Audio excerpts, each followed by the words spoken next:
Geek Out! Hey, welcome to another installment of Catching Up. I'm Sam. I'm Chris. And I'm the best there is at what I do, but what I do isn't very nice, bub. Yeah. Hey. Wolvie. Shit. That just threw me off. But hey, you know what didn't throw me off? The fact that we have Ken Garing on the show. Ooh. Yeah. And he's bringing back... he did an Image Comics miniseries called Planetoid a couple years back. It's now back with a second standalone miniseries, Planetoid Praxis. The second issue, the first issue's out, and the second issue of that miniseries is out today. So definitely go ahead and check it out. And we've got Ken on the show right now to talk about it. Not friend of the show, Ken, though Ken Garing is a friendly fellow. Mm-hmm. But just listen to the interview. And joining us this week, we have Ken Garing.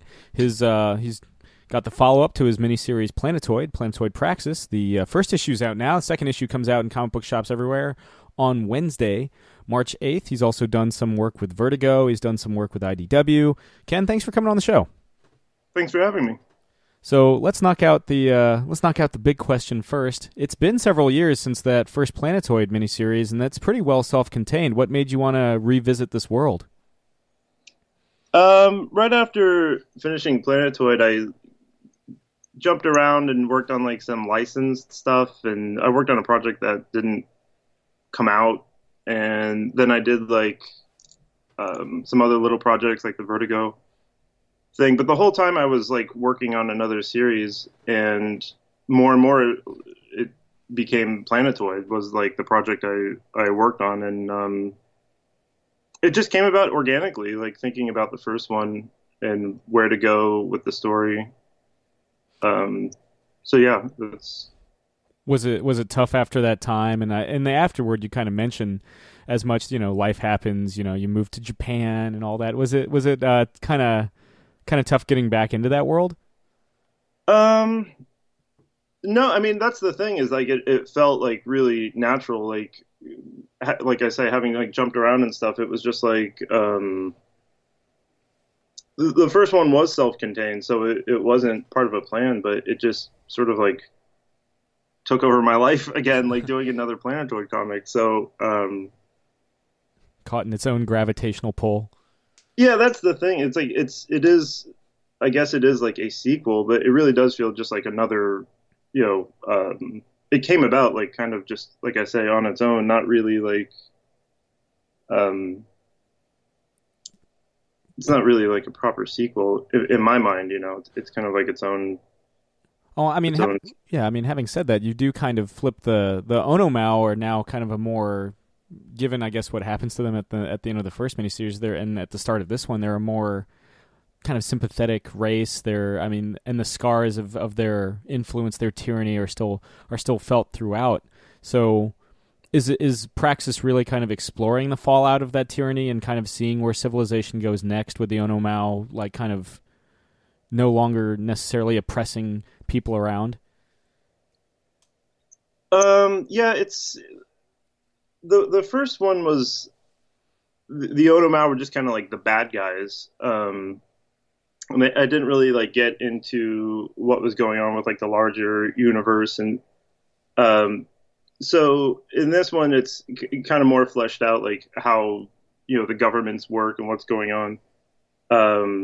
That will be like a part of it, but at the same time, like the actual story is like kind of a more intimate character. This one's more character based than the original series, so I kind of try to do both of that, like bigger world building and then focusing on the characters too, and kind of having there be an interplay, like having there be themes that are kind of like the first issue. It's they make this sort of political decision, but then there's also like the fallout, between the characters, like emotionally or whatever. Now, both with this series and with this miniseries Praxis and with the first Planetoid miniseries, I will say that you kind of have a more lived-in, grounded, gritty. Silas being kind of an outcast kind of figure in that first miniseries. Are you kind of more drawn to the grittier sci-fi, not so much like everything's clean, like 2001 or Star Trek? Well, I do like 2001 and Star Trek, but yeah, to me, there's like something happened, I think, where like post-apocalyptic stuff became like really cheesy and kind of not scary, and or maybe like just scary, like people killing each other, and um, but to me, it's kind of more interesting if that stuff like destroyed buildings or ruined infrastructure. Like to me, it's more interesting if it is part of like the narrative. Um, so like I think that's why I like that darker, um, because I don't want it. I don't really see Planetoid as being like a cynical. I don't want it to be like a cynical comic, even though it's violent and kind of dark. But um, I don't know. I like the clean stuff too. I like a lot of different science fiction, but for this story, it made sense for it to be like this, type of world. Well, I think with that first miniseries, we were seeing all these races kind of come together against the Onomau, and I think, at least based on the start of Praxis, we're starting to see the other shoe is starting to drop with that unity. We're starting to see the sections. We're starting to see a little more division now that they've finally dealt with the Onomau.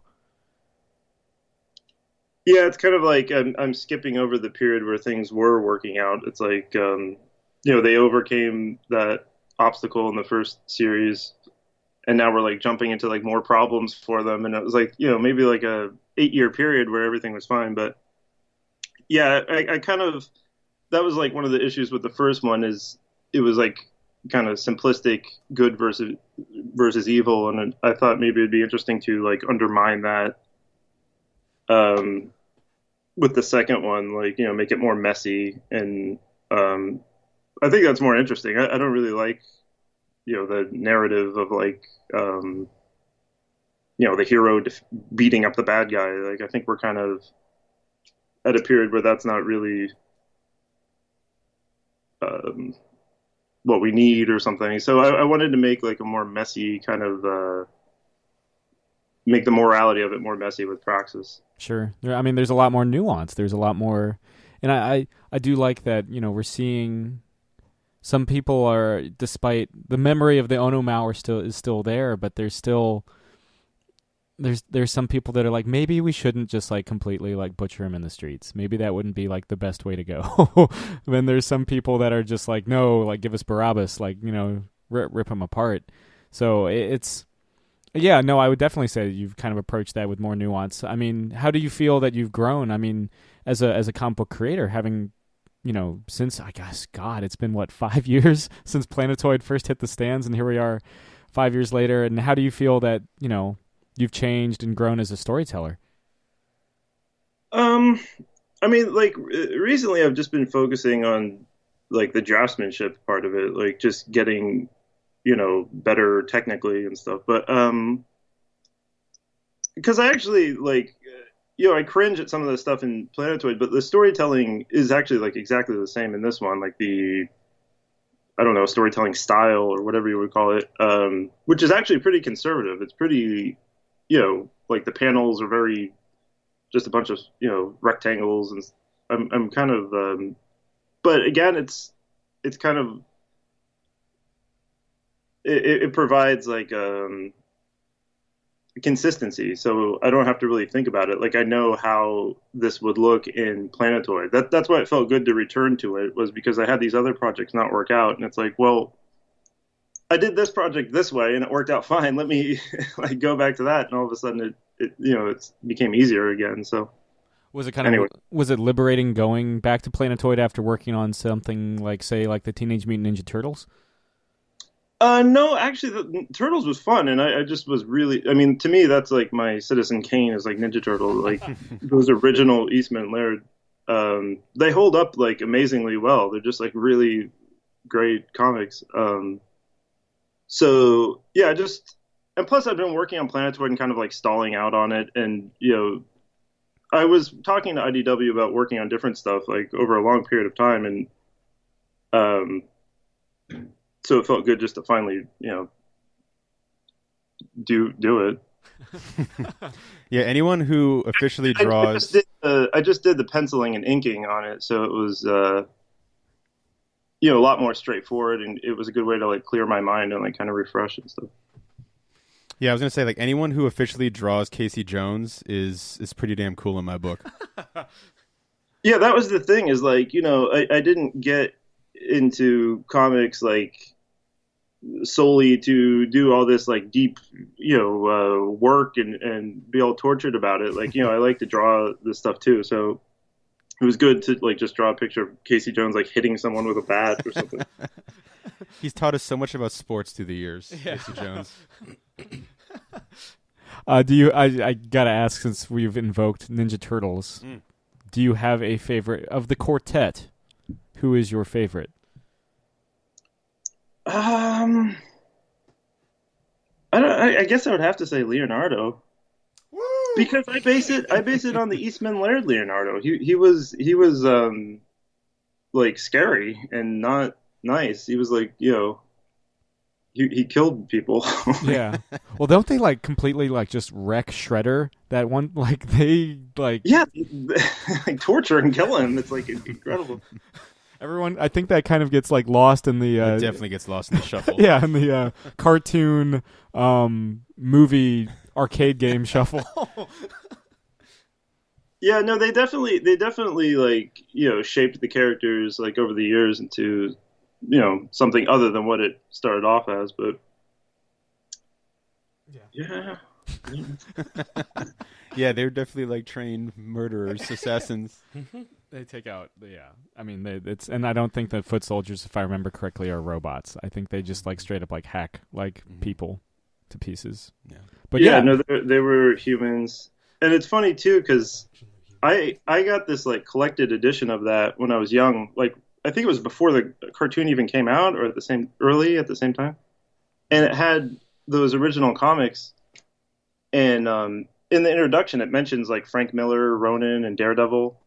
And I hadn't read that stuff, until many years after, like 10 years after I read those like Ninja Turtle comics, and I kind of like got the reverse influence of that, like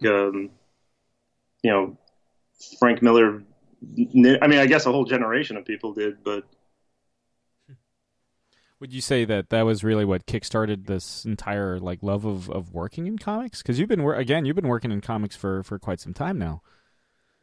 Yeah, I mean, it's always been comics. I spent years trying to break in, like going to conventions and showing stuff, and yeah, I mean, Ninja Turtles. I don't know, just even superhero comics, like old Punisher comics, and Eric Larson and Todd McFarlane's Spider-Man. So I mean, yeah, the '90s was a great time for comics. I don't know what people are talking about when they are like. I think now the tide is turning and people are starting to appreciate it more, but I never understood this whole thing about the 90s, like making fun of those comics. They were it was such a great time to be reading them. So I guess that would put you at like the perfect age for the founding of Image. So how did it feel to like have Planetoid and its follow-up be, how did it feel to be working with Image? Yeah, no, it was surreal. It was, Planetoid came out like when they had the first, I guess it was the 20th anniversary. It would have been, and they had like an Image Expo thing, and yeah, it was surreal. It was great. I grew up like near the Bay Area, and Image, had a presence here, and they would do, show up at the WonderCon and stuff. So finally getting it published and having it announced with like Rob Liefeld and Larson and all the, I mean, it was awesome. Yeah, it's great. So, we've kind of gone into your influences and origin story, as it were, into comics. What was some of your, I mean, with Planetoid and with the follow-up, what are some of your kind of influences there? Was it more, again, kind of like the more lived-in science fiction, like Star Wars or Blade Runner? Yeah, Star Wars, like, I was into that, really like before the prequels came out, like leading up to that, I kind of got like interested in George Lucas. He's from my hometown, and he kind of made a movie about this town named he's like the local legend guy there, so I kind of became interested in him and how Star Wars was made, and Ralph McQuarrie art, and they have those what's the guy who did the directed Rocketeer and did the Joe Johnston. Yeah, didn't he do like the art for? Yeah, he helped for the sequels. Yeah, he helped basically create Boba Fett, right? Wasn't his he helped the I guess the final design of Boba Fett. Yeah, and he takes over because McCory And the only logo. does.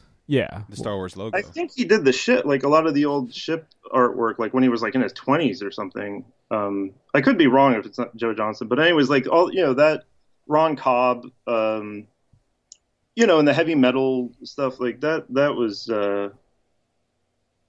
that's like the primary influence. But with Planetoid, I early on before he got translated here. Do you guys know Tsutomu Nihei? You know who that is? No.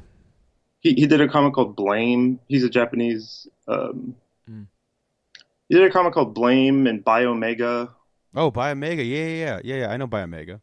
Knights of Sidonia is his new one. Oh yeah, that one's pretty sweet. Yeah, Biomega. I saw his stuff like really early on, and I was totally blown away by it. And there's a lot of good things about his art, but he was just so ambitious. He was like crazy, like just doing these huge world building, page after page, and that was a huge like influence for me to like get serious and like do a series, which was Planetoid. Like his work, I was influenced by these other people, but I saw his work really on, and really it immediately like had an effect on me, and I started copying him. Had you always been kind of in love with like Japanese culture? I mean, obviously that's a huge influence, and of course you lived in Japan for a time, so was stuff like, I mean, you could argue like Akira's got a lived-in dirty science fiction feel. Definitely. There's a lot of that sort of thing. I mean, Voltron I feel is a little more clean, but Akira was a big that like there was that wave in the 90s of like anime coming over here. I remember seeing like Akira on the Sci-Fi Channel like late at night or something, and then in middle school or something, and then the next day like everyone was like, "Did you see that? What was that?" Like, and then getting the VHS and stuff like that. That was a big. The Akira thing is like really big. And then, of course, going backwards too, and like reading Otomo's like older work and Ghost in the Shell, and there's a lot of stuff from Japan. Yeah, I don't know. I got interested in Japan. I don't know exactly where it started from, but going there and like I made friends in art school who were like Japanese guys who know about like manga and could take me to all these old shops and are showing me all these old, underground weird. They still have that culture really strong there, which is hard to find. Like even in San Francisco, it's hard to find a place that has like underground comics or something. Like they're all closing down. There used to be a kind of an underground comic scene. We're in Virginia, and there used to be a pretty robust, maybe not robust, but there used to be a underground comic scene like in Richmond, and I feel like I don't know if it's the stuff like, and this is not a knock to these publishers at all, but I don't know if it's stuff like Comixology Submit or just the advent of webcomics and all that sort of thing that's kind of that entire underground industry. I feel like, it's kind of going by the wayside. Yeah, no, it's comic book culture in general. I don't know. It's in a weird place. I've been like kind of off the radar for a while, so like now that I'm trying to like get back up to speed on what's going on with comics, like it moves so fast, I'm not sure like what the trends are or what people like or don't like or what the standards are. Some really good work doesn't get mentioned at all, and then other stuff is like blowing up. It's hard to gauge. I mean, what do you think it is about? Because we had Jim Zub on the show a couple weeks ago, and obviously, he's done a lot of stuff with Udon. He's written, he's also worked with IDW on their Samurai Jack stuff, and I mean, Wayward is basically this love letter to Japan. What do you think it is? And we posed him this question too. What do you think it is about Japanese pop culture that just makes it so damn cool? I think culturally, the Japanese people have a like design sense. It's just like I'm not sure exactly like where it comes from, but they have like this very clear like aesthetic that goes from furniture design to origami to like all they just and it translates really well into comics. And as far as pop culture, I don't know. I'm not sure.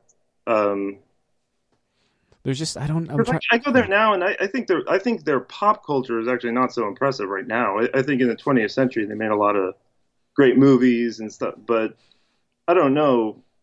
It feels somewhat stagnant to me. There's still a lot of interesting things in Japan, but compared to like 60s, 70s, 80s Japan. Yeah, like kind of the rebirth period.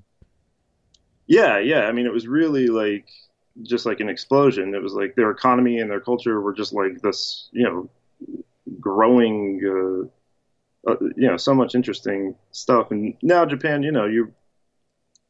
I don't know. I still like going there, but it doesn't feel like it's the explosive, pop culture thing it used to be. I don't know. Yeah, I feel like I haven't been to Japan myself in years and years, but there is, I don't know, it's going to like say Osaka, where I guess the Osaka Tigers are still cool, but like there is definitely, and I think that's because it's mainly, if I had to pin it on anything, they have such a big like aging population now. There isn't that as many young people as there used to be, right? Yeah, for sure. So I think that, I mean, for you, art is an outgrowth of youth. There's an energy there. Yeah, no, and I think it's just below the surface, but for the last, I don't know, for a while now, I think the youth have been very suppressed there and just sort of, locked up in their rooms. Not all of them, of course, but yeah. Just economically, they're not doing well. It's kind of the same story here. It's it's not an easy time to be a young person, I think. I feel bad for people like, in their late teens or 20s right now. It seems really difficult. Yeah, yeah. Now, Ken, something we ask everybody that comes on the show, what are you currently geeking out over? Do you know Tanino Liberatore? He's a Italian heavy metal. He's like one of the great heavy metal guys. He had a character named Ranks, this like crazy cyborg. I know Ranks. Yeah. I do. That's like I don't read a lot of heavy metal, but like Ranks, like RANX, right? Like that dude. Yeah. I know that guy. He's really crazy. I mean, he was like part of that original heavy metal group, but he hasn't done that much work. So Ranks is like his like one thing that people know, but he's been doing these art books, and he made a new art book. It's like a French art book that I just got in the mail, and I got the R. Crumb Art and Beauty R. Crumb comic from Fantagraphics. I think it came out like a year ago. Right. Those are the two comics I got recently. Anything outside of the comic world? Any movies or music you've really been or TV you've been vibing on lately? Not really. Actually, right now I've just been working, wrapping up Praxis, and we were talking to, I guess, Latour, like Jason Latour, and he always does his work with, or maybe not always, but lately he's been doing his work with like Star Trek: The Next Generation in the background. Yeah, I watch it. I still watch it. Like that's pretty much why we have Netflix, is just to watch that. But yeah, I don't know. I just listen to like Miles Davis and political stuff when I draw. I can't listen to a show or like a book on tape or something. Like it has to be something I can kind of forget about if I'm listening to it. I can't. If I have a show or something, I'll want to watch it. Yeah, totally. I mean, I think for me, whenever I'm writing or whatever, I always have to. It can't. Whenever I'm listening to something, it can't be music with a guitar. Otherwise, I'm going to want to pick up guitar and play along. So it has to. Like Miles Davis or like Love Supreme by Coltrane. It has to be something that doesn't have any of that.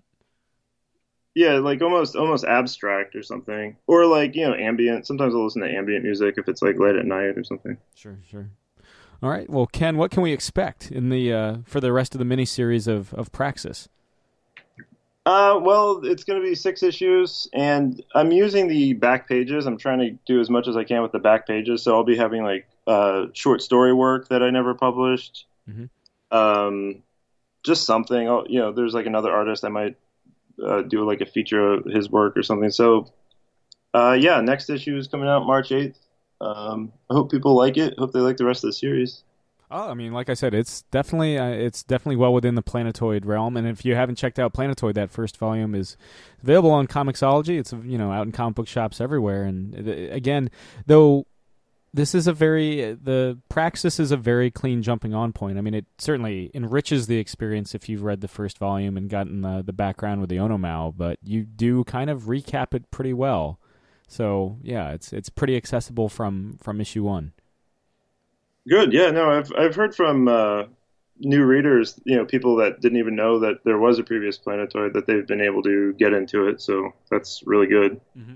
It's the first issue is kind of supposed to be like a bridge, serve as a bridge between the two. Yeah, yeah. But again, it's not completely beholden to it. It was really cool to kind of see that, to see it as like you were saying, another standalone adventure in the wide world or wide cosmos of Planetoid.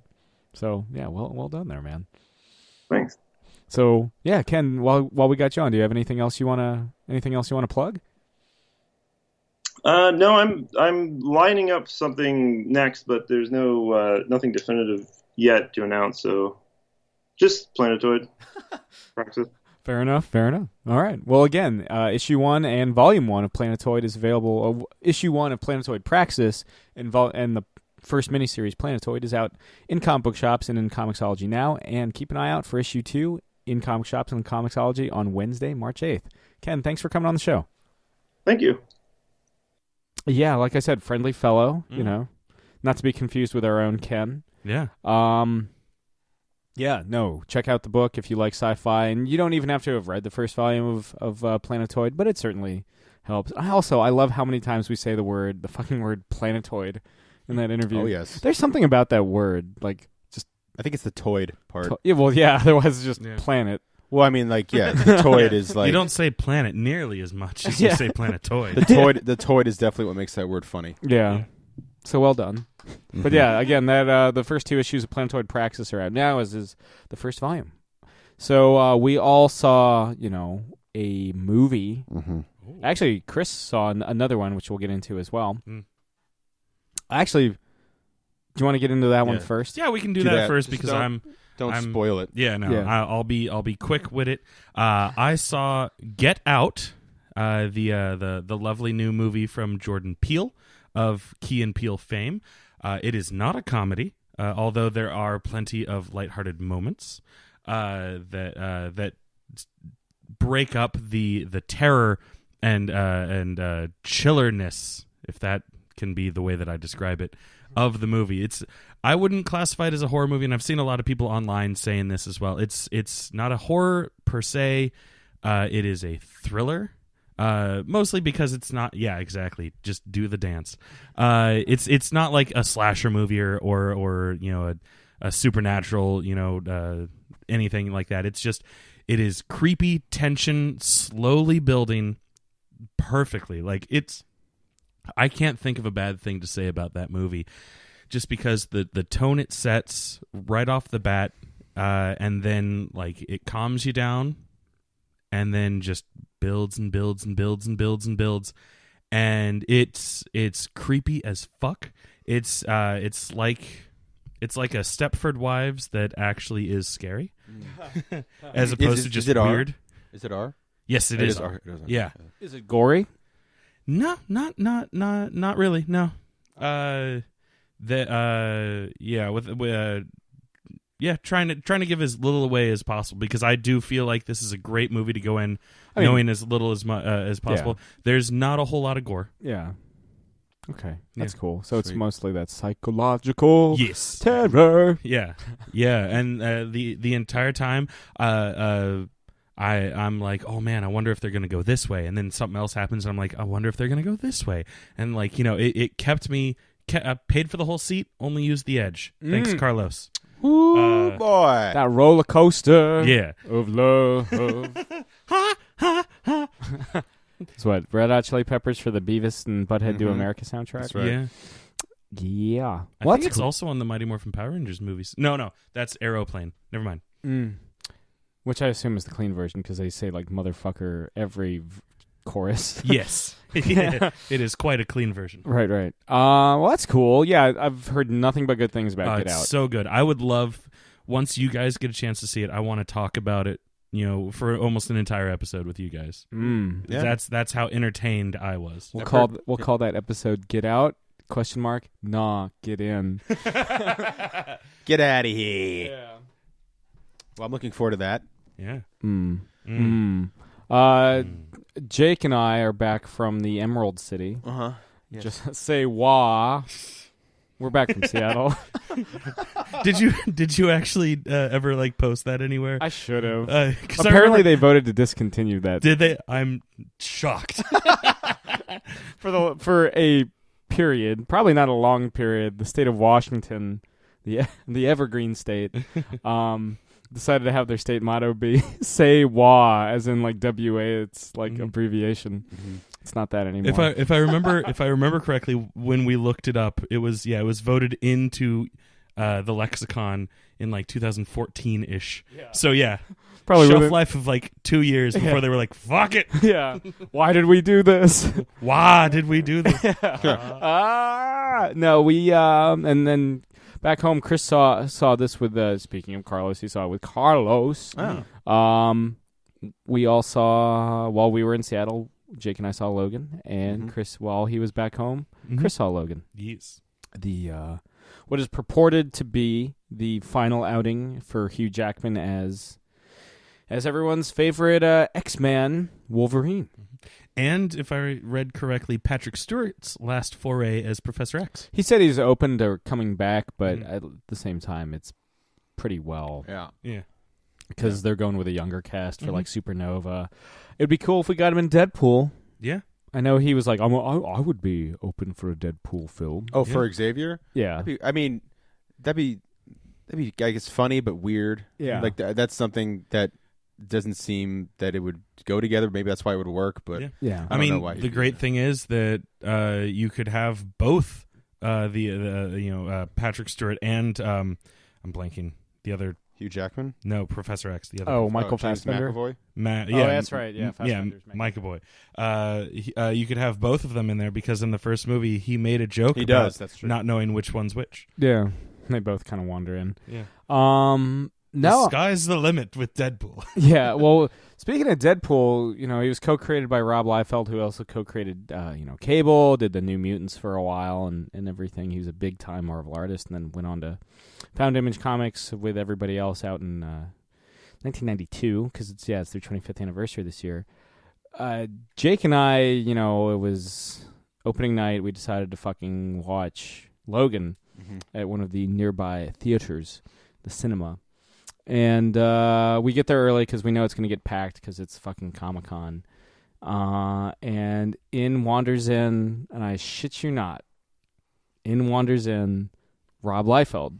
Just, no hullabaloo, just a dude seeing a movie. Yeah. And we were just like, oh, God, how fuck, Yeah. And of course, Chris, apparently you didn't get this, but we got the Deadpool teaser trailer ahead attached to the front of the film. And that was wild, man. Yeah. Luckily, it found its way online, so I did still get to see it. Yeah. But yeah, I missed out on the theater experience. So it's just, on some level, it's wild to me that I got to see a fucking X-Men movie with a guy that irrevocably changed the X-Men franchise by creating those characters, co-creating Deadpool and Cable. Mm-hmm. So, because Cable, I remember, even in the 90s, definitely more so than Deadpool, Cable, I feel like, was fucking everywhere. Mm-hmm. He was right up there with Gambit and everything. They would always have, like, Cable and Bishop. Like, they'd always show up and fuck up with the X-Men in, like, the cartoon series. Mm-hmm. So that was just wild. And I remember, like, he was just sitting outside the theater as me and my buddy Vernon were walking out, and we're just like, I was just like, hey, man, did you dig it? And he was like, yeah, man, I loved it. Because he's, like, all, like, still very much, like, early 90s, like, rad. Yeah. And then I worked his signing the next day, so that was cool. But though he didn't recognize me as far as I knew. I wasn't like, hey, we watched Logan. Hey, Logan. Yeah. I was there. Yeah. I was one of several hundred heads in the theater. Yeah. Yeah. So, I mean, but yeah, let's talk about the movie itself. What did you guys think? Well, I thought it was great. Also, let's just say spoilers right off the bat. Yeah, sure. Yeah, we are going to talk about it. So plug your ears if you don't want to. This is pretty much all we're going to talk about for the rest of the show. So come back later to finish the show once you've seen Logan if you don't want spoilers. I thought it was a great way to kind of bookend the series. And I don't know anything about Old Man Logan, the comic book story, except that Logan gets old. I mean, very little comes from Old Man Logan. Yeah, I'm sure. Yeah, that's the big thing that he's old and Yeah. that the X-Men are no more. That's the big That's basically, and also, just real quick, the look of Logan in this comes from the death of Wolverine. There's not entirely from, but there's a period where he's got a beard and the tux, kind of the suit thing, and he's kind of and he's always beat up, and you're just adding more to the blood and the scars and all that kind of stuff. The healing factor is failing him. Yeah. I did really love seeing Wolverine with scars and stuff like that. It's a cool visual thing when you're like, oh, this guy should heal instantly like that. All the other movies that we've seen, save for a hot second in the second Wolverine movie, he has virtually instant healing. So to see him just covered in scars and stuff like that is a very cool visual look. So right off the bat, I was like, ooh, I'm digging it. But yeah, I thought they did a great job with just the emotion of the movie. A lot of people said that they were on the verge of tears or did start crying. I'm right up there with them. I was I am feeling moved by this silly superhero movie. It wasn't terribly silly, but By this old man that can grow knives out of his hands. yes, I was very surprised to see Stephen Merchant In the movie. Caliban. Yeah, that was great. I love it when he's completely covered up. That's my favorite Caliban. Yeah. Oh, it was a great look. Fun aside, he's directing a movie with The Rock. That's right. About the Knight family, Knight. They're a British wrestling family.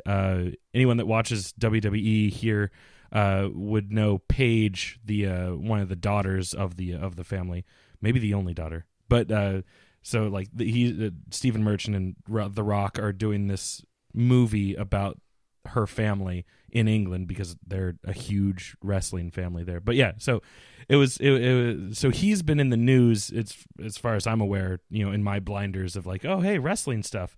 And then to see him acting in a comic book movie, I was like, oh, hey, I had no idea. Awesome. I love Stephen Merchant. But yeah, movie was good. It's I thought the girl that played X-23 was awesome. For me, she's the standout. Yeah. Oh, she's amazing. Yeah, she's very, very, very, very good. Part of me wishes that she had gone longer without saying any dialogue. So do we. My thing is, and this is that oh, if I would have made Logan, but it's she should have had one word. Mm-hmm. It was daddy. That should have been at it. the very end. Or at least her only English should have been daddy. Yeah. Yeah, that I think that more so than her talking was that because she's fluent in both languages. Her moment of speaking comes out of nowhere, which I guess is the point, but there's no significant reason behind it. She just is de nada. And I guess maybe it's because it's the first time Wolverine says thank you to her. Maybe, I don't know, but it felt out of nowhere. I think that's why, I guess, because I even was oh shit, I figured she could talk, but she was. She can sing, but she was play just the piano anymore. She was just devastated and stuff. But my thing is I think most of the people we saw were on the same level. I don't know exactly when the farm scene happens, but everything before the farm scene, and this is why I think I had such a reaction to the farm scene, which I'll get to it. I was tracking so hard with this movie. Oh, yeah. Like in my head, I was already like thinking of like, until today, until today, Super Spider-Man 2, I thought was the best comic movie, but now it's Logan. Like I was so fucking ready to make that status on Facebook. I was like, this is like bleak as fuck. Yeah. It's taking it seriously. It's very unforgiving. It's very unforgiving. Like we're getting to see, Wolverine be Wolverine, which kind of pissed me off too because I was like, it took 17 years for them to realize this is how it should be. But whatever. As long as Hugh Jackman gets a good send off because he deserves it. That dude's a fucking warhorse. And I just, the violence was there. Man, do they throw in the F-bomb? It's like Professor X is the first one, and like the first 10. Well, the first line of the movie is "fuck." By the way. Yeah. Nah, But sorry. but yeah, he drops the F-bomb, and that's fine. But then it's like we're making up for 18 years of not saying fuck, and it was kind of funny. I mean, like I liked when seeing Professor X be this fuck, like when he calls Logan a disappointment. Like I got emotional more almost that part than almost any other part of the movie because it's his father-son relationship, even though Logan's like 100 years older than him, or whatever. But then the farm scene happens, and now when the farm scene happens, the dinner that they have together was fantastic. Yes, that was one of the few moments of like it's not lighthearted, but it's one of the few moments of you kind of can breathe with them because they're sitting there, they're having dinner, and there's a great play between Logan and Charles. Yeah, he's like, my dad, he calls him his dad. My dad was a professor once, and Patrick Stewart is just always so fucking good. Yeah. He's so fucking good. Blunt talk. Oh yeah. Oh god. But he's so good in the scene, and there's like the little thing where he's like, my dad was a professor, and he's just like, oh, and he puts the napkin down like to tell a little story, and he's like, Logan could have been one of my great students. And they, little nods that we as an audience know what they're talking about, but they don't beat you over the head with it. They don't beat you over the head with X-Men canon. They do talk about the Statue of Liberty, which I liked because my favorite of the original trilogy is the first X-Men. But and you meet this family, and it's nice. And then they have like the headlights pull up, and you think it's the Reavers coming. Yeah. By the way, what's his face? Boyd from Narcos. Yeah, I thought it was really good. Boyd Holbrook. It's really. I like. I think him he's a lot. good. I think I kind of was disappointed when I found out he wasn't going to be the main big bad. Yes, and that's something that that we get to with the reveal of, I think, Sam and our probably biggest problem with the movie. Yeah, and I mean regarding the farmhouse, since this is a Wolverine film, and I'm kind of tired of this, but that means the kindness of strangers is going to be paid in blood. Yeah, but here's the thing though, like that made seemed me sad. So unnecessary, and I know that like they do with the rated R, and this is I'm gonna sound like I'm contradicting myself because I kind of am. Like that scene seems so fucking unnecessary, but the scene of the father trying to kill Wolverine after that happening was like devastating. Like, so I guess it had to get there for that payoff of him, like, because before they're like trading war stories, Logan's helping this guy out, this guy's helping out Logan, they're having this kindred relationship, and then immediately like, dude, you killed my whole fucking family. Now he, whether he thought that was because it's a fucking clone, and that's the big thing, like the reveal of X-24 being a clone, and in my head, like, I don't remember the last time I felt this in a movie. Like, I honestly don't. Like, I'm not trying to be funny or anything, but when Professor X is telling the story about, is it saying that he killed the X-Men? Like, I don't know. Yeah, basically he is. Also, the radio also implies it. It does, yeah, but now it's basically really implied that, like, he basically pulls the Old Man Logan of Old Man Logan. Which is to say, accidentally kill the X-Men. Accidentally kill the X-Men. Which, again, sorry for spoiling Old Man Logan, because that is a fucking wallop of a thing. But comics also been out for over a decade. Yeah, kids. But it, so he's telling this story, and I'm thinking, oh shit. But the way it's filmed, you're like, they're not showing who he's talking to. We know it's supposed to be a reveal of somebody, and I'm thinking it's one of two things: it actually is Logan, psych out, or it's a Reaver, and he's dead. But it's neither of those. It's like shitty looking X-24, and at first you're like Logan, and even the same thing, and then boom, stabs Professor X through the heart. Yeah, somehow like Professor X's send off in The Last Stand is better than his send off in Logan. Yeah, and I've really been dissecting the movie a lot because when I first left the theater, like I'm always very like extreme one way or the other with a movie, and this one was weird because I was both, because I loved so much of it and I hated this scene so much. But one thing I totally forgot about was when Logan goes up and he realizes that Charles has been stabbed because he sees Laura, being taken out with the Reavers and everything. He runs upstairs because he knows Charles is in trouble. Like, there's no way Charles is just fine. And he goes up and he's whispering to Charles, "It wasn't me. Like he doesn't want Charles' last thing to be remember that that Wolverine killed him, that Logan killed him. And I guess it's all to put, so you can have two guys slash it out and have blood and guts and gore and stuff. And they do very graphic. The sun hits him in the head, and there's a nice shot of like his broken eye socket and blood and all that kind of stuff. And again, I think they're going for the viciousness of killing the family, and anyone Logan touches, like Sam was saying, becomes fodder for it. It just seemed like really fucking over the top, unnecessary. I don't know. I'm just being a weirdo, but and then he gets like stabbed out, like he gets the dad kills X-Men or severely wounds X-24. And I'm thinking, please let that be it. Like I know it wasn't gonna be, yeah, but I was like, please let that be it, because like Sam was saying, we didn't need a villain. We did not need another villain, and it's like they couldn't help themselves. And this was going through my head for like most of the third act. They couldn't help themselves. Logan's true villain in Logan is time. Yeah, like, and they have the Reavers set up, that's fine. The Reavers are fine. The Reavers work. The whole movie was supposed to, like, I thought it was just a tracking movie. They're tracking them, and then they have the big throwdown. But no, they needed to have the clone, and like I just remember thinking, man, like, this movie just took longer to get stupid than the first two Wolverine movies. I was so fucking. It didn't bummed. get as stupid for me never as did. like the Wolverine or X-Men Origins Wolverine. No, it never did. But I was like distracted the whole third act, and that's one of the reasons I want to see it again. Because, like I said, overall, like there's way more good in this movie than bad. Yeah. But, I didn't like having to bring a bunch of kid mutants in. Like I didn't think that was necessary. It felt like Mad Max Beyond Thunderdome. Yeah. I didn't need the whole Cub Scout troop. I wanted just to be, Logan and Laura, their adventure together. Give me that lone wolf and cub. I wanted more of that. And lone wolf and pub.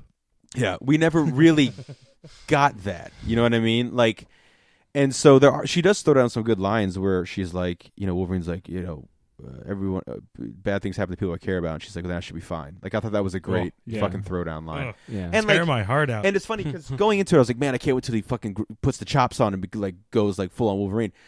But I found myself when he had that, I was like, I wish he had the beard back, because I wish he would have stuck, and it was like, cute how the kids like, hee, like it was like something of fucking Peter Pan, like, Hook, they're gonna cut up and look at his Wolverine. Because I do like that they are playing the legend of Wolverine. At least they didn't like moose up his hair. Yeah, he didn't have the hair to do that. Although I'm still trying to think, like, honestly, like my favorite look of the ridiculous Wolverine facial hair thing is probably X-Men Origins Wolverine. I don't know, like that's like just thinking back to that look. That's a good one. Because like the Wolverine tries so hard not to have it's pretty short actually, but they do by having like it looks like cowlicks on the side. Yeah, it's like do it or don't, bro. Should have get off pot. Yeah. But anyway, so the third act, I was just distracted by, Wolverine is like progressively the adamantium poisoning is clever. I mean, it's kind of been in the comics and it's been done, but like that's what's slowly killing him. They set up the adamantium bullet, so we figure either she's gonna have to shoot him or he's gonna get saved by oh that's right, the fucking clone. Shit. Yeah. There's 2 Chekhov guns in that final sequence. One of them's the adamantium bullet. No. One of them is almost literally a gun. Now I know, like one of the the other one's the serum. Yeah. Which, God. But Roid Rage is out, not Berserker Rage. My thing is like the Death of Wolverine comic, which again I feel like I'm very much in the minority of liking that comic. But I like most of it. I just don't like the way it ends. It's so funny because I like his death in that way more than his death in this. Like, and it's a similar kind of thing when you think about it. I was reading an article about the Death of Wolverine. And that's what pointed out the, I was like, oh, he does have the kind of that look in issue 2 with the beard and stuff. But it's a similar thing because he's trying to save, because Wolverine is at his best when he's trying to save others. And the idea of anyone suffering at the hands of the Weapon X program like he did, because he knows how horrible it is, he's going to stop that at all costs. So that was something I liked in the Death of Wolverine comic. And it is super like on the nose poetic where he's covered in adamantium and he strikes the Wolverine pose, Wolverine number 3, I think, from Frank Miller, that cover. It's the same pose, looking at the sunlight or the sunrise. I like that idea. Like, I'm not going to let this shit happen to anybody else. And that is kind of what he's doing in this, obviously. Like, go kids. I kept Mad Max 3 definitely, but for some reason I kept thinking like Hook and stuff. Like, I was like, Jesus, I don't. That's applicable too. Yeah, but I was like, I don't want this. Like, I don't want this. but I feel like I'm talking a lot about this. But I don't know. It just I was so conflicted, and I fell out of love with the movie so hard. Yeah. And I never got to the point of where I was like, I fucking hate this movie. I'm done. But I never got back to pre-Farmhouse. Let me put it this way: I would still buy. Oh hell yes, Logan. I don't own the Wolverine. I don't own X-Men Apocalypse. But you do own the spirit. I do. For different reasons. Yeah. The I would get Logan still. Yeah, absolutely. Which is, Actually, and when I was like explaining it, people were like, "So what do you think of it?" I was like, B minus, maybe a B, and they're like, "Huh?" And I was like, "By the way, guys, B minus B is not a bad grade." yeah. Well, no, like people are Too like many nerds are pass fail. Yeah. people are like 100%, and that's fine. Like that's good. Like I said, I'm glad for Hugh Jack in the beginning. Fucking heaps of praise. For this because he's really good. Like I said, X-23 is what saved the day for not saved the day, but I think she fucking just was amazing in it. Everyone did a really good job in the movie. Yeah. Yes. I don't. Yeah, I can't think of anyone that I'm like, oh, and it is a pretty small cast. Yeah. Also, it's not at all what the trailers make it out to seem. This post-apocalyptic world of like desert and waste. That's like most of that trailer's pulled from one scene. Yeah. It is Which is kind of cool. It is cool. Yeah, no, it is. More of that. Yeah, I would love to more have of trailers not that having don't it tell you the whole everything. story. Yeah.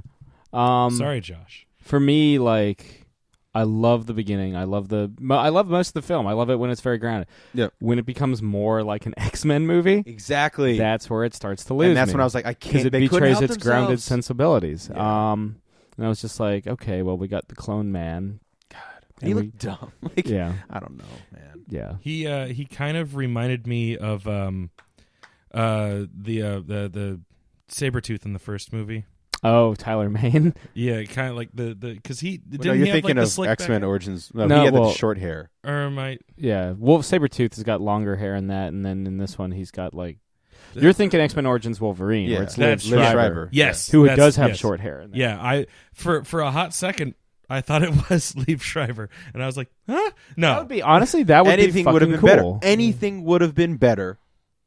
Bring in Sabretooth. I feel like Sabretooth Sure. is so indelibly tied to And Wolverine. Liv is really good. I Yeah. like Liv Schreiber. Yeah. Yeah. That would have been a cool payoff. My favorite John Clark. For some reason, and yes, I'm aware.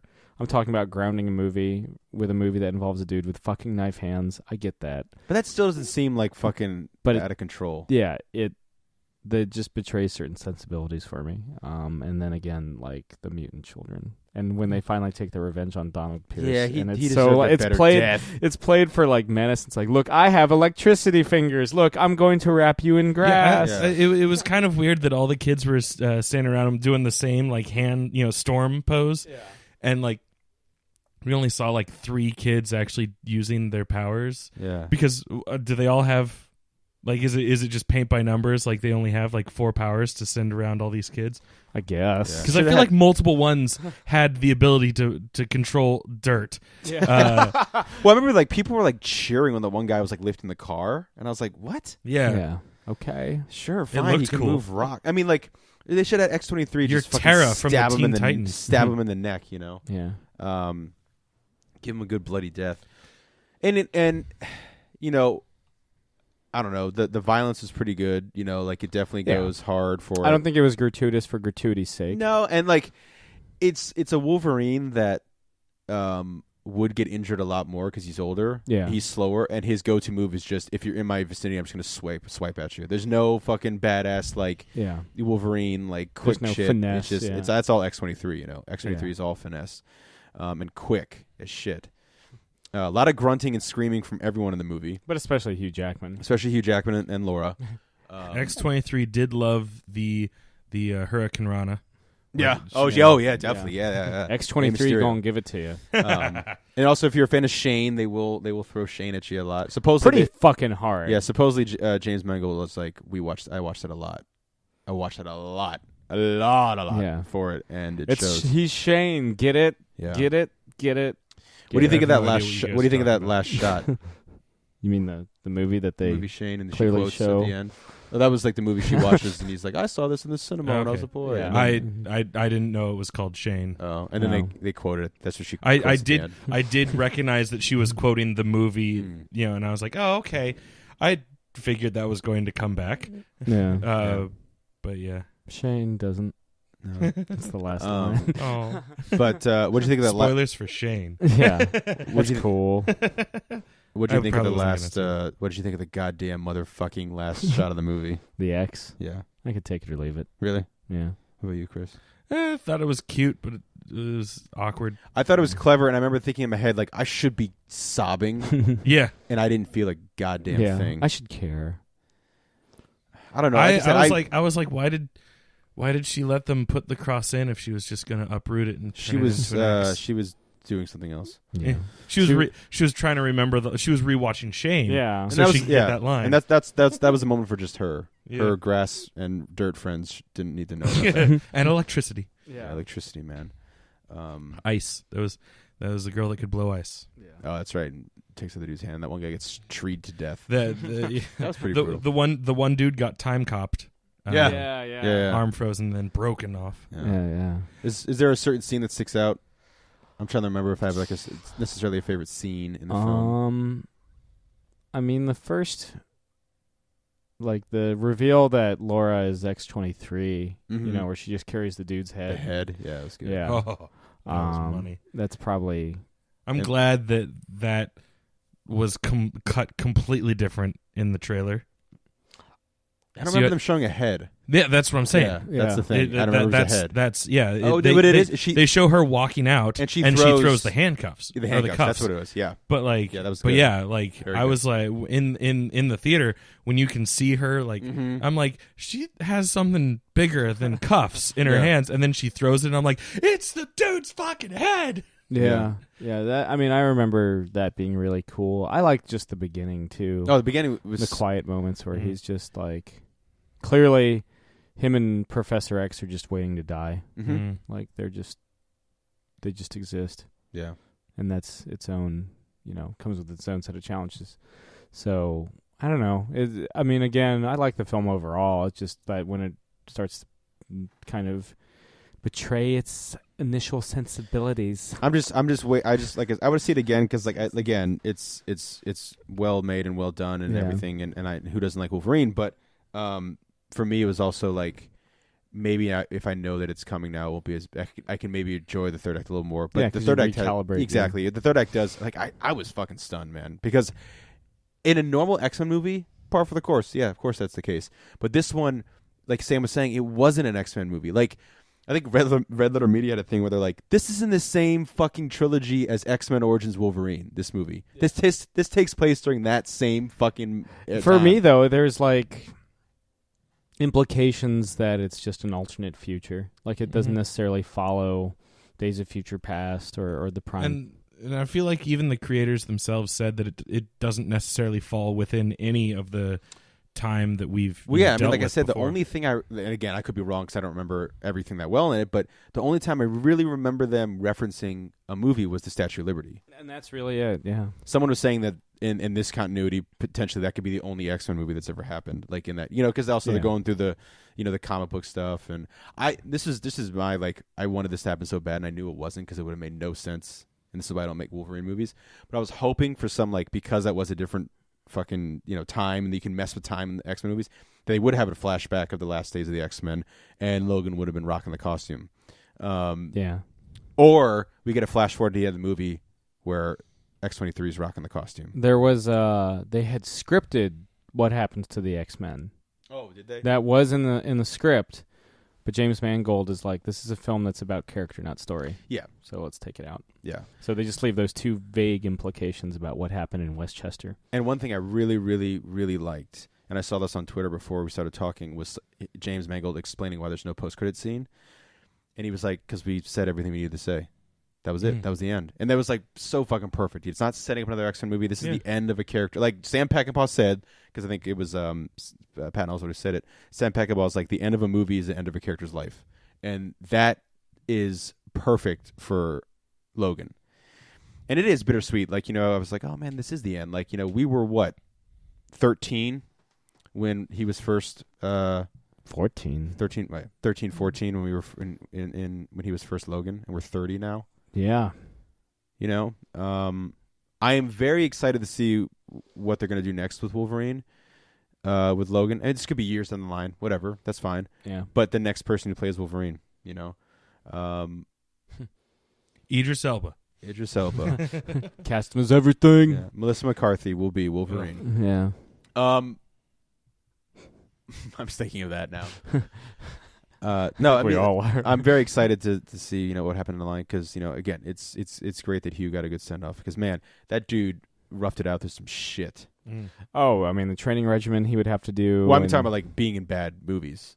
Oh, Yeah, But also not drinking so that he could do a shirtless scene. yeah. But Don't like, do that.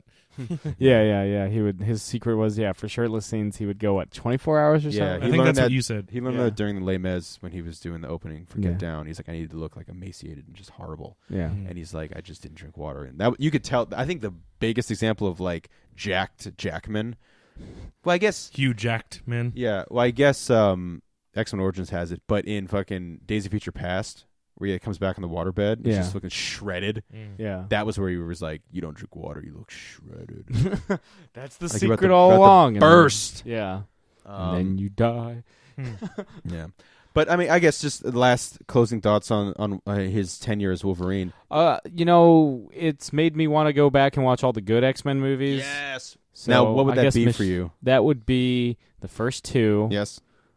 First Class, Yes. Days of Future Past. Yeah. Do you guys consider Deadpool an X-Men movie? No. No. Okay. Even though there's X-Men, but I just don't. I mean, So- I don't think it's wrong to think it is. But So I that's just don't. it. Yeah. No, I agree with that. Yeah. I still think possibly my favorite Jackman performance though is in the first X-Men because he's not playing Hugh Jackman Wolverine yet. It's so understated. Yeah, and he is playing. And they do reference again. It's still an X-Men. He references, when we found you were a fucking cage fighter. Mm. I like that because that's still one of my favorite scenes. And the moment where, like, I think I said this before, maybe when we were doing the commentaries for it. Did we do commentaries for X-Men? Yes. Okay. Yes, though you weren't present for the Wolverine. Oh, thank God. That was a Sam and Chris joint. And Origins. I wasn't present Yeah, for that one too. Those two I was in wonderful I was movies. in Seattle for that. Did we do both of those in one night? You did. I Yeah, remember back- Sam texting me at the airport, and I was like, "Go for it!" Yeah. Sam was like, "Hey, Jake, do you want us to hold off so you can be part of this?" Yeah. No. Go for it. But and again, I might have mentioned it in the first X-Men one. But my brother and I always knew that like it hurt when Wolverine popped his claws. But like there were many times where he just didn't seem like it was a problem. It's like, is he immune to it? Does he not feel it after a while? And I remember like still one of my favorite lines in all the X-Men movies is when Rogue's like, "Does it hurt?" And he's like, "Every time." And my brother and I were in the theater. And we turned. We were like, "Every time!" Like we were so fucking psyched. I don't know why we love that so much. It's like, of course it does. It's splitting his skin open. But that was something I was like, yes, no, yeah, nah, we know. And he's also just like a lot more like unkempt during that movie, because it's like, he's just fucking. And the shot, they only do it once where he punches that guy and you hear the clang, clang. Because it probably would have been annoying and very expensive just to have that over every time he hits somebody. But I still think that first X-Men movie, stands with like the first Spider-Man movie for like I don't think the first Spider-Man movie is the best one of the Spider-Man franchise. But most people would say X2 is the best, and it probably is, but the first X-Men's still my favorite. But they took it seriously, It was that new wave of filmmakers and people who read those comics and were growing up to make those movies now. And those two movies are fucking paramount to getting to Logan, to getting to Dark Knight even, But Chris, what about you? Your thoughts on Hugh? Like I said, he kills it in pretty much everything he's been in terms of Logan, even the shitty movies. Yeah, in most of the movies, if not one of, he's the only shining light. Yeah. And so I totally agree with both of you guys that like this was a great way to send him off. I don't know if I have or if I know which one is my favorite. I guess I probably would agree with you, and just go back with the original first movie. X2's got some great stuff, of course. Yeah, I was about to say X2's got some great. That's where you start to see the seeds of him being an emotional character, not just an angry character. Sure, like I think they have like vague hints of it in the first one. The second one's like Weapon X. They're like, oh no, Weapon X. Yeah. And like you get some heavy shit in that one too that he has to deal with. And 3, he's pretty. He brings it in 3. Yeah. There's some great stuff with him in 3. Yeah. Like you get the fastball special in 3. He is never the weak point. No. Yeah. No. I mean, granted, is Apocalypse my least favorite Hugh Jackman Wolverine? Because he does it.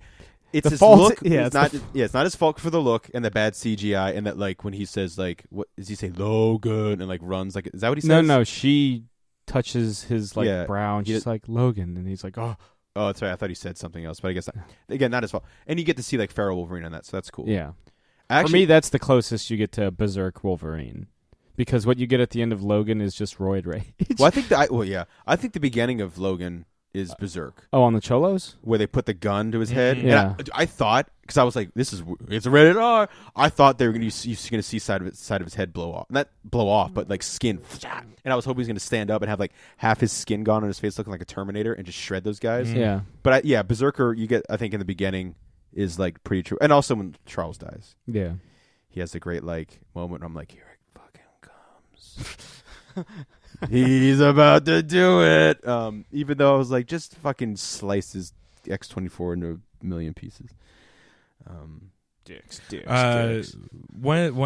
For Logan, speaking of X-24 and dicks, actually, but so speaking of X-24, something that made me chuckle to myself while I was watching it was the guy that like controls X-24 was the Spice Girls manager in the movie Spice World. Oh Jesus!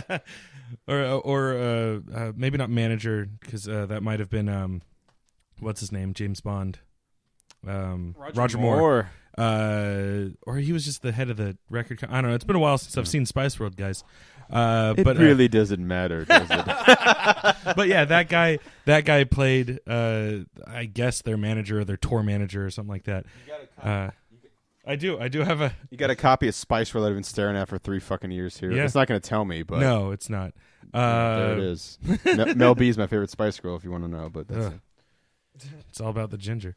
But it's funny because Alan Rickman is also in Spice World, and he played an X-Men as well. Boom, knowledge dropped. Yeah. Thanks for the memories, Hugh. Yeah, thank you. Even though they weren't great.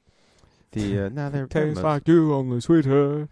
I think the next person though is going to be in the costume a lot. I think they're going to find a way and just throw them in, like, you know what I mean? Brown and yellow costume.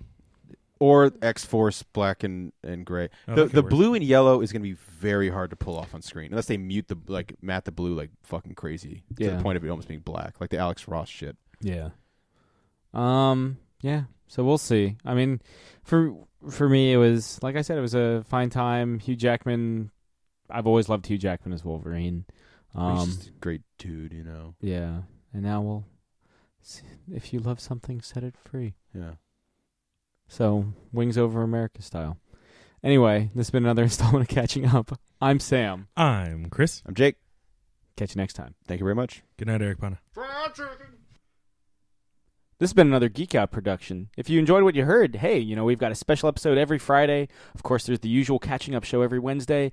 And you get book club episodes just about every Tuesday these days. Thanks for listening.